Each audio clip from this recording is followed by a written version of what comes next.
This will be a talk on what is the current thought process in shoulder replacement, because some of them, even though rarely, they do need replacement. And of all the shoulder fractures that I treat, the disclaimer is less than 5%. Less than 5% would need or would go ahead for a replacement in my hands. There will be mostly conserved or fixed. Most of the fractures, if not conservative, can be fixed, and replacement is definitely a uncommon option, but it's definitely there. So few times a year we do replace it. It's not very common though, even though I may sound a little hyperbolic on replacement, and a lot of things that we've done with regards to replacement, it is not done very commonly. By you or by others? By me, definitely not very commonly. In West, if you go, they do it even where you fix, they replace it, because it's just easy to do. Replacement is, I would tell you, much simpler option also in my hands as compared to fixation. So reverse shoulder or hemi replacement, both are very easy to do. And if you're doing replacement, then it becomes even more easier than fixing a fracture. Fixing a fracture, proximal humerus complex fracture, is much more difficult than replacing it. So when to do it, reverse, hemi, and technical aspects. Now if I showed you these two x-rays, you know you've already seen one of the x-rays of a 70-year-old where you fixed it. Now the other one is 60-year-old. So this has gone far off medially.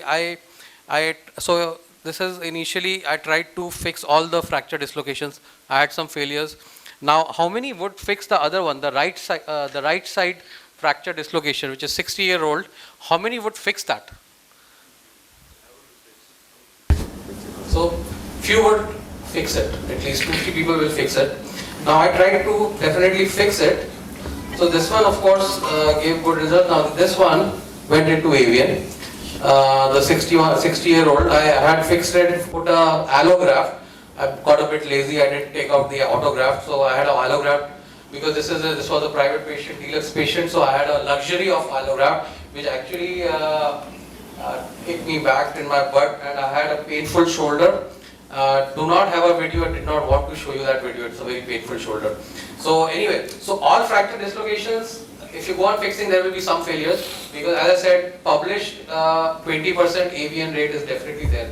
So some of these fracture dislocation can be fixed, and we've got an algorithm, my own personal algorithm of the last 35 fracture dislocations. We have a series, will be there in the journal.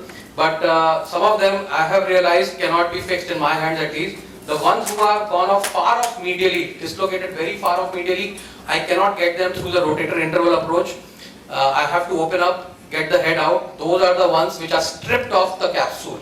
The ones where the head is stripped off the capsule, highly likely to go into avian. So there, possibly my strongest indication would be to replace it. Now, for example, this one. So head has gone off far off medially. Okay. Now this one in my hands, I don't think I would have been able to get it back through the rotator interval approach without stripping the capsule. So, and the capsule may have been already stripped a lot, to a larger extent already. So this one is a fracture which we replaced it, primarily replaced it. And currently I'll tell you why we are doing reverse, but mostly it is reverse versus hemi. But we opted for reverse in this case, more than 60. Now the second sequelae of proximal humerus fracture fixations again. So these are the ones where replacement would be needed. A refixation is out because there is already a head collapse, the screws are going in, and this is one of those fractures where you would want to replace it. Hemi or reverse, we'll come to that, but of course we did a reverse, and reverse gives a predictable range of motion. And this is a little relative indication, subjective. Somebody, more skilled surgeon over here may say, I can fix it. A lesser skilled surgeon like me may say, I will not get good results with a comminuted, badly displaced fracture.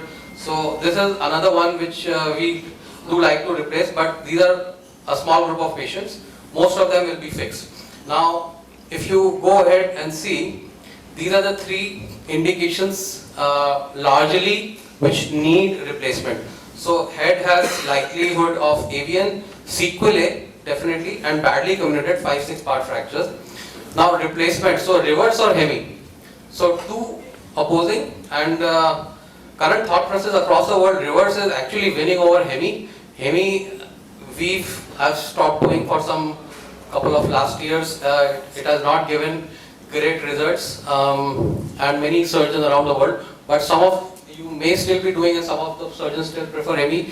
I don't, I'll tell you the reasons. So even in the current literature, reverse is largely preferred over hemi. Now, so for example, now this was a badly committed GT. Tried to fix it, day one looks always okay. This is 6 months later, the head, if you see the humeral head has gone and hit the acromion. What happens is the GT has not united. So if the GT doesn't unite, eventually it's a rotator cuff failure. Eventually the head goes and hits the acromion. So, and more so in cases of GT is comminuted. So GT is comminuted, it's a big chunk. You may try to fix it, you cross your fingers, let's hope it will unite. There is still a large 50% chance it may not unite. So on the positive side, 50% chance it will unite. So it's a risk that you want to take. So these are the type of fractures with a badly comminuted GT. They don't unite, and 6 months. One of my own cases only. And after this, I definitely kept the hemi out now in older individuals. So the head is hitting the acromion after 6 months because the GT is not united. Now, if you see, even in this fracture where it was a comminuted, it was a GT which I fixed. We did a reverse shoulder, and if you see, after 6 months, the GT did not unite even in this. So union of GT is still questionable, whether you do reverse or whether you do hemi. But the reverse does not depend. The reverse does not need the GT. Even if your GT is flying off, it doesn't matter. Reverse will still give you a good function despite the GT going away, despite the GT not uniting. So probably more predictable. If the patient asks me what will be the range of motion, hemi, I cannot certainly say what will be the range of motion because it depends on if the GT is uniting or not uniting. And as the age increases, the union of GT decreases. So definitely in 70 plus GT, if it doesn't unite, there are high chances that the GT, in spite of your good fixation, it will not unite. So this is main reason why we are preferring reverse over hemi. And the literature overwhelmingly is favoring right now reverse. Now, I agree, but sometimes you still may want to do a hemi and take a chance with it because reverse is definitely a more expensive option. Hemi you can get away with 50,000 worth of implant. Reverse will still be 1,75,000. Patient not affording, many other factors may be there. You have kept a hemi ready, reverse is not ready. There may be several factors. You may still want to go for hemi. I will not, but there may be instances with some of you who may want to go for hemi. I still get these questions that sometimes the reverse is not possible only. And 11 years back there was no reverse. In India, 2011, the first reverse was done. So what were you doing before 2011? Were you doing hemis? I think many people were doing hemis. So as a remote option, I'll speak about both hemi and reverse. So very couple of thought processes: how much to keep it proud, how to create the geometry, and how to reconstruct the GT and the glenoid.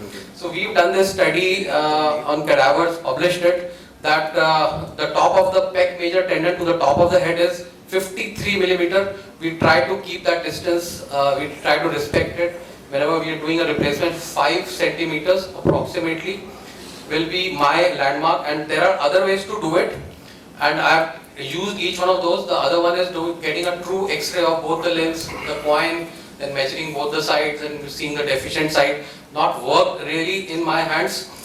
This is the go-to choice in my hands because this is easily available. Pec major is always intact. I have never seen a pec major shredded in proximal humerus fractures because it is much below. So this is a landmark which is always available, always reliable. I always use it. I have tried other methods, not very convincing. So this is what I do is I mark the pec major tendon, and either you're doing a reverse or you're doing a hemi. You keep the top of the implant 5 centimeter or 5.3 centimeters beyond the pec major tendon. So you measure the distance. I always do it because there are no landmarks available. So this is the landmark.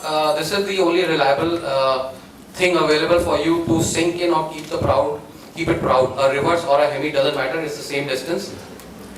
Now, if you're doing a reverse or you're doing a hemi, what is the retroversion? What is the head size if you're doing a hemi? what is the head thickness. These are all other factors that you have to consider because you have to recreate the geometry. So we've studied this in normal shoulders. We did 50 shoulders, normal shoulders CT scan, and we found that the retroversion should be 30 degrees from the forearm axis. That is a rough landmark because you really don't know that patient's retroversion. For that, if you have to get a CT scan of the normal shoulder, measure his retroversion, many times not possible. I've done it in couple. If you can do that, that's the best thing possible. Get a normal shoulder or the opposite normal shoulder CT scan, measure his retroversion, recreate that in the injured arm, but not many times not possible. So this is the average which you can go by. 30 degrees is what I go by now. What is the size of the head and the diameter? So we measured, so you will be surprised to see it is only 41 to 43 millimeters. In the women it's even smaller. Sometimes you'll see 39. So roughly if you can measure the head, you can do it an opposite shoulder CT scan, it's fine. If you cannot, 41 to 43 is what I go by. 16 or 17 mm is the thickness of the articular surface is what I try to recreate if you're doing a hemi. But the size of the head will be somewhere around that point, and if you see Western literature, it is always 47-51. So never, this is the only paper available right now, that is the only paper by us which has actually measured the Indian head diameter and sizes. And if you go by Western literature, I have done this mistake. 47 is very, very rarely there in our Indian population. Glenoid, we've done this study. So the glenoid base plate, there are two sizes now available, 28 and 25. I have used 25 because now I'm using 25 only. Earlier we used 28 in reverse because it wasn't available. Now it's available. So 25 base plate size always, because our average or most of our average sizes will be much below 25. So 60% of our population, as you see, 68% actually have a glenoid size less than 25. So even less, some will be even 20 only. So and the 25 is the smallest available. So use a 25 millimeter base plate. And when you're doing a reverse, use a smaller angle reverse, which is 135 or 145 and not 155, because tuberosity cannot be repaired. There are many techniques to repair the tuberosities. We do a cerclage horizontal and a vertical cerclage as described by Boileau, very widely available in the if you search on the internet. But you do recreate the GT, LT, even if you're doing a reverse or you're doing a hemi, is definitely very, very important to do a good GT reconstruction.